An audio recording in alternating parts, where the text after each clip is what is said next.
ఈ మధ్య ఒక సినిమా వచ్చింది కొమరం భీమ్ అని.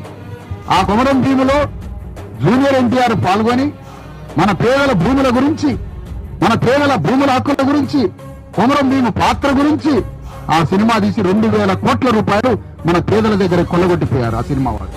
నేనేమంటానంటే ఈ భూ పోరాటంలో జూనియర్ ఎన్టీఆర్ రావాలని కోరుతా ఉన్నా ఈ వేదిక మీద నుంచి. నువ్వు నిజంగా హీరోవా? నువ్వు నిజంగా హీరోవా?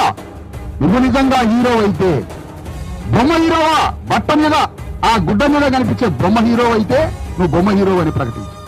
లేదా నిజంగా హీరో అయితే ఈ ఆదివాసీల యుద్ధంలో నువ్వు వచ్చి పాల్గొను అని కోరుతా ఉన్నా.